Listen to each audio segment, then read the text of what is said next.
कभी तुमको ऐसा लगे, आप लोगों के जीवन में भी कभी ऐसा लगे कि मुझे भोलेनाथ जी का आज तक दर्शन नहीं हुआ, मुझे राम जी का आज तक दर्शन नहीं हुआ, मुझे आज तक भगवान कृष्ण का दर्शन नहीं हुआ, मुझे आज तक भगवान का दीदार नहीं हुआ, भगवान का दर्शन नहीं हुआ। तुम्हारे मन में अगर कभी ऐसा लगे तो एक बार 7 दिन का पूरा नियम ले लो। 7 दिन का पूरा नियम। कैसा नियम? सुबह से उठूंगा, सुबह से उठूंगी, मुख धोया ना धोया, कुछ खाया ना खाया, पलंग पर बस उठ के बैठी। जिसको अगर शंकर भगवान का, राम जी का, कृष्ण भगवान का लोग कहते हैं क्या भगवान का दर्शन हो सकता है? 7 दिन का नियम धारण करो। सुबह उठो, पलंग पर उठते से ही सबसे पहले भगवान राम, कृष्ण या शिव जिसका तुमको दीदार करना है उसका 5 बार 7 बार नाम का उच्चारण करिए, उसको पुकारो। आप नहाए ना नहाए। एक पत्र कल आया था, दतिया की कोई माताजी ने लिखा था, पत्र बड़ा अच्छा था। उस पत्र से केवल दतिया वालों का नहीं, संपूर्ण जितने श्रोता कथा सुन रहे हैं सबके लिए उस पत्र में बात है। केवल एक दतिया वालों के लिए नहीं, संपूर्ण। उस पत्र में किसी ने, माताजी ने लिखा था, गुरुजी हमें ये पूछना है कि हम स्त्री हैं, हम नारी हैं, और स्त्री महीने में रजो धर्म से हो जाती है, रजस्वला हो जाती। कल का पत्र है वो, स्त्री रजो धर्म से हो जाती है, रजस्वला हो जाती है, रजो धर्म में आ जाती है महीने में। गुरुदेव उस समय पर वो ना मंदिर जा सकती है, ना भगवान के लिए कोई कार्य कर सकती है, ना वो कोई अच्छी जगह पर पहुंच सकती है। तो हमें केवल इतना सा पूछना है कि उस रजस्वला धर्म के समय पर क्या हम भगवान का नाम ले सकते हैं कि नहीं? मंदिर नहीं जा सकते, शिवालय नहीं जा सकते, यज्ञ में नहीं जा सकते, अनुष्ठान में नहीं जा सकते, हम कहीं पर भी अच्छी जगह पर नहीं जा सकते, तो क्या हम भगवान का नाम ले सकते हैं कि नहीं ले सकते? तो महाभारत का चरित्र उठाकर देखिए, द्रौपदी का 3 दिन जो धर्म, और दुशासन ने चीर खींचा, द्रौपदी का बाल पकड़कर दुशासन सभा में लेकर आ गया। 3 दिन का रजो धर्म है द्रौपदी का, और बाल पकड़कर दुशासन सभा में लेकर आया। और द्रौपदी ने सबसे निवेदन करा, द्रौपदी ने सबसे कहा, सबसे प्रार्थना करी, सबसे बोला, पर कोई साथ नहीं दिया। तब गुरु बाबा के कहने पर द्रौपदी ने भगवान कृष्ण को पुकारना प्रारंभ करा, भगवान को आवाज लगाना प्रारंभ। अब ये प्रश्न का उत्तर है तुम्हारा। पलंग पर भी पड़े हो ना, तो भगवान का नाम लेने में कभी संकोच मत करना। बीमारी में भी पड़े हो ना, भगवान का नाम लेने में कभी संकोच मत करना। बीमारी में, मल और मूत्र में भी पड़े हो तो भगवान का नाम लेने में कभी संकोच मत करना। और अगर आप रजो धर्म में भी हो, पूजन नहीं कर सकते, कहीं जा नहीं सकते, पर नाम लेने में कभी संकोच मत करना, क्योंकि जीवन का क्या भरोसा, जीवन का क्या भरोसा? मंत्र जाप, नाम जाप, स्मरण, भगवान को पुकारना, भगवान का नाम लेना, ये बंद नहीं। अरे खाना ना छोड़ा, पीना ना छोड़ा, हरि भजन क्यों छोड़ दिया, जाना ना छोड़ा, आना ना छोड़ा, फिर सत्संग जाना क्यों छोड़ दिया। भगवान का नाम लेने में, भगवान का स्मरण करने में, भगवान का कीर्तन करने में, हाँ आप श्रेष्ठ जगह पर मत जाइए, किसी वस्तु को मत छुओ। यहां तक शास्त्र कहता है कि अगर किसी ब्राह्मण, संत, गुरु और भगवान के लिए भोजन भी बन रहा है और आप रजो धर्म से हो, तो भोजन पर दृष्टि भी मत दो। यहां तक शास्त्र कहता है अगर भोजन बन रहा है तो भोजन पर हमारी दृष्टि भी ना जाए। भगवान का नाम ले सकते हो, आप उसे पुकार सकते। मृत्यु की घड़ी में भगवान ये देखेगा क्या उस समय पर कि ये रजस्वला धर्म में है, तो अभी इसको हम मार नहीं सकते, अभी हम इसको ले जा नहीं सकते। मृत्यु की घड़ी में ये नहीं देखा जाएगा। मृत्यु की घड़ी में तो केवल तुम्हारा जो करा हुआ पुण्य है, मृत्यु की घड़ी में तुम्हारा करा गया सत्कर्म है, मृत्यु की घड़ी में तुम्हारा करा गया अच्छा कर्म है, केवल वो तुम्हारे सम्मुख में रहेगा। पुकारो, भगवान के नाम को पुकार सकते हो, बुला सकते हो परमात्मा को, पुकार सकते हो परमात्मा को, बोल सकते हो भगवान को। शिव कथुयशा ने अपने पिता के कहने पर पार्थिव शिवलिंग का निर्माण किया। बहुत सावधानी से सुनना, रजस्वला धर्म के अंतर्गत नारी भोजन भी बन रहा है तो उस पर दृष्टि ना दे। रजस्वला धर्म के अंतर्गत नारी पूजन वाली जगह पर ना जाए। रजस्वला धर्म के समय पर नारी अच्छे कर्म की ओर ना जाए।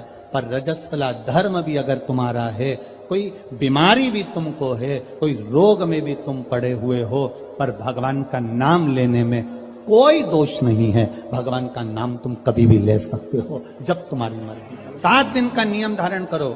सुबह उठो, भगवान का नाम लो, स्नान करा, पूजन करो, बाबा के मंदिर में जाके 1 लोटा जल समर्पित करो, घर आओ, भोजन करो। भोजन करने से पहले अपने पास में थोड़ी सी अग्नि, जो तुम्हारे यहाँ चूल्हे में हो, जो भी अग्नि हो, उसको लेकर जो भोजन की थाली में भोजन है, उस थाली के भोजन को निकालकर अग्नि में दीजिए। 1 रोटी निकालकर गौ माता की दीजिए, आधी रोटी जो भी भाग निकाल सकते हो वो स्वान को दीजिए, और फिर बाबा का नाम लेकर प्रसाद समझकर भोजन को ग्रहण करिए। दिन में, शाम को अपने कर्म को करते करते भगवान का नाम लेते रहिए। जैसे ही प्रदोष काल आए, शाम का समय आए, भगवान देवाधिदेव महादेव का स्मरण कर कर 1 दीप दरवाजे के बाहर लगाओ और बाबा का भजन करो। 7 दिन जो नियम धारण करता है, 7 दिन में किसी न किसी रूप में मेरा महादेव आकर एक बार दर्शन जरूर देता है, ये निश्चितता। पर उसमें हमारी पवित्रता हो, उसमें हमारी पवित्रता का भाव हो।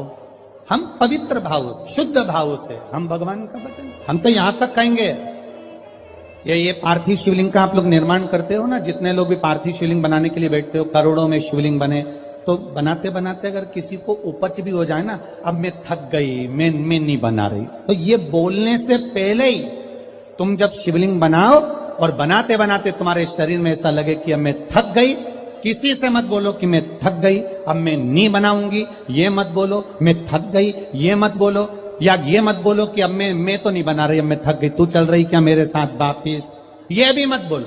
आपसे नहीं बन रहा शिवलिंग बनाते हुए, आप बस उस शिवलिंग को बनाकर हाथ जोड़कर बाबा देवाधिदेव महादेव से प्रार्थना करिए, भगवान शंकर से निवेदन करिए, भगवान शिव से प्रार्थना कर कर बाबा से विनती करो, बाबा आपकी कृपा से जितना बन सका मैंने आपके शिवलिंग का निर्माण किया है। बाबा, ये आपकी करुणा या आपकी उदारता या आपकी दया है जो ये मैंने बनाया,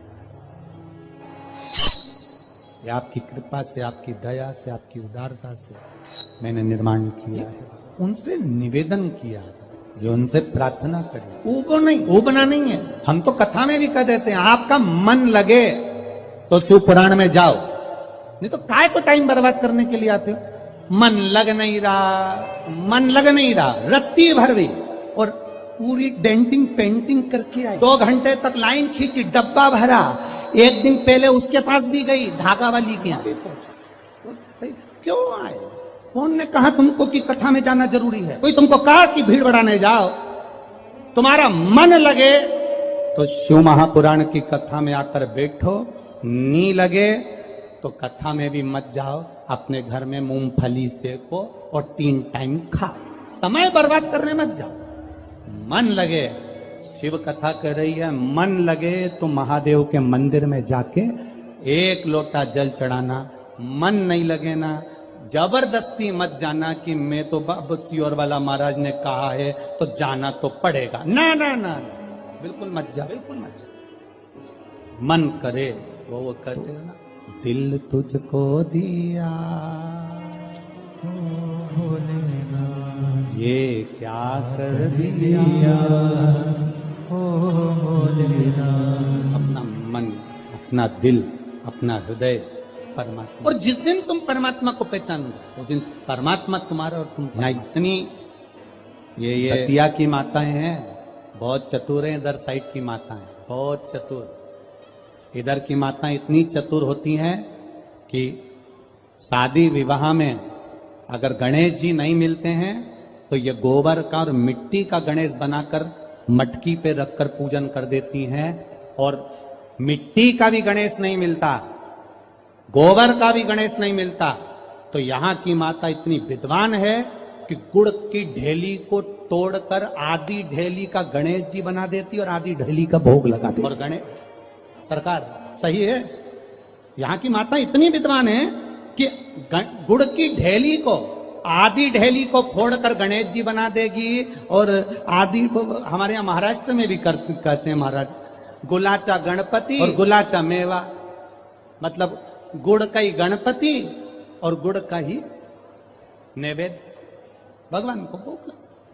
दतिया की माताएं भी इतनी विद्वान है, जब गणेश जी नहीं मिलते, गोबर नहीं मिला, मिट्टी नहीं मिली, शादी के समय पर तुरंत घर की जो बुजुर्ग माँ होती है वो कह देती है गुड़ की खोड़ी रखिए ना, आधा टुकड़ा तोड़ मटकी पे रख दे, गणेश जी हो गए।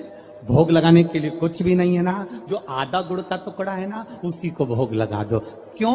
गुलाचा गणपति और गुलाचा नैवेद्य, भगवान गणेश भी यही है और भोग भी उनका यही। ये हमको बूढ़ी माता पहचान गई कि गुड़ की ढेली में गणपति है, और पूरे शादी में वो गुड़ का गणेश पुजाता रहा, पुजाता रहा, पुजाता रहा, और गणेश जी भी आशीर्वाद देते रहे, क्योंकि वो बूढ़ी माँ ने पहचान लिया कि मैं गुड़ की ढेली में भी हूं।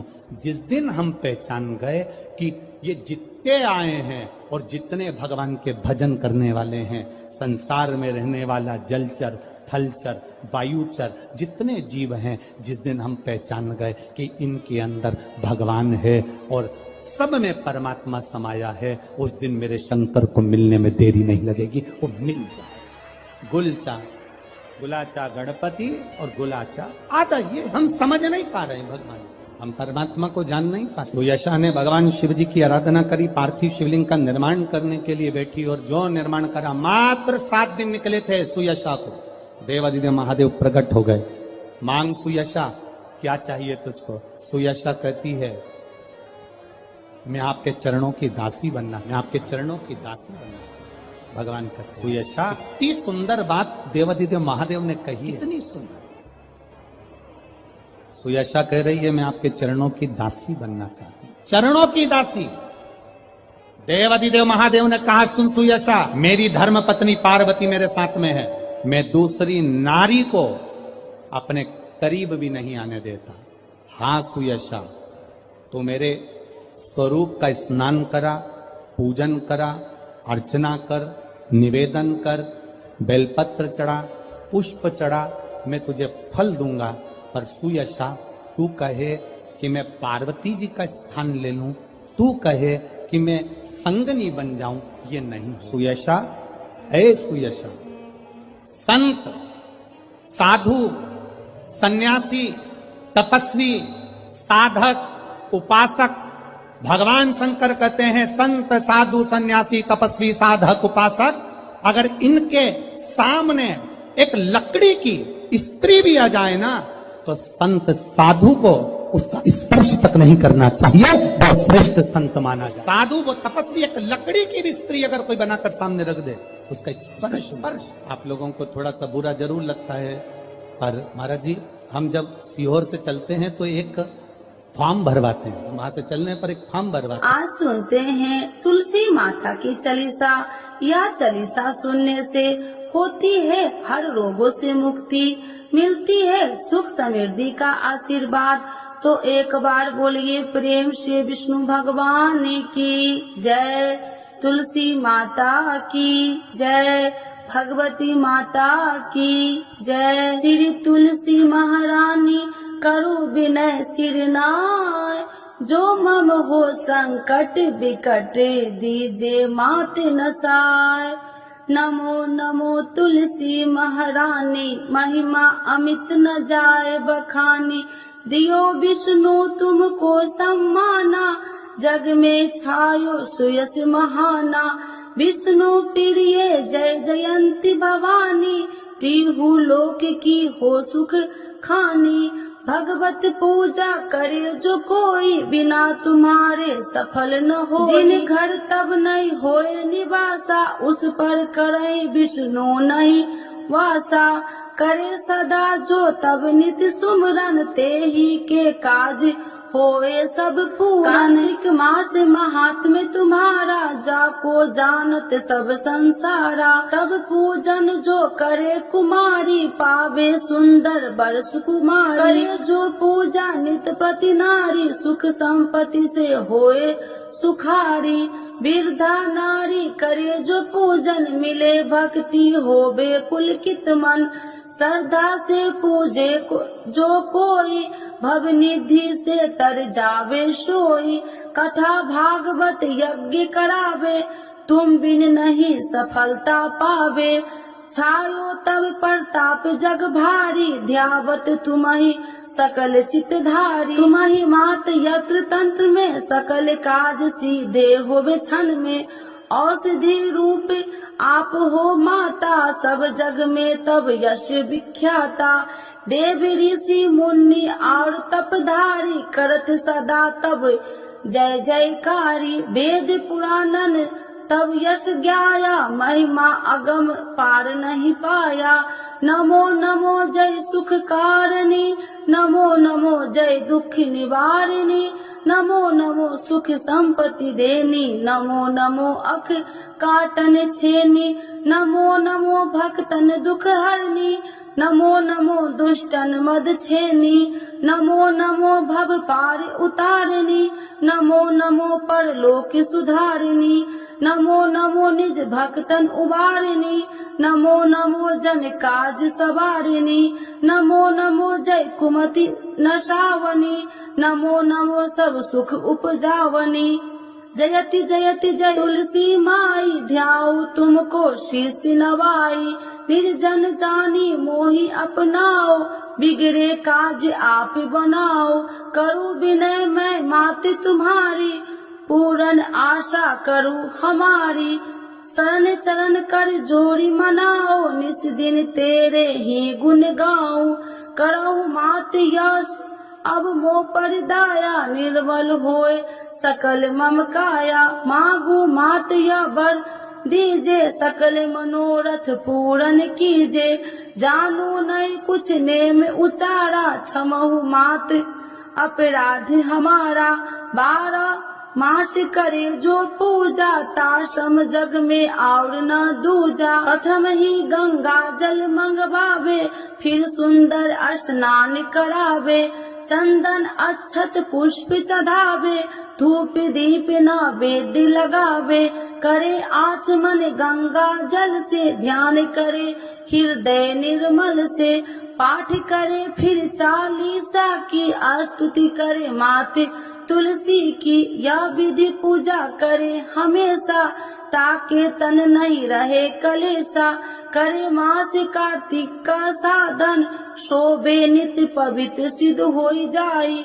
है यह कथा महासुखदाई, पढ़े सुने सो भव तर जाई। यह श्री तुलसी चालीसा, पाठ करे जो कोई। गोविंद सो फल पावही, जो मन इच्छा होई।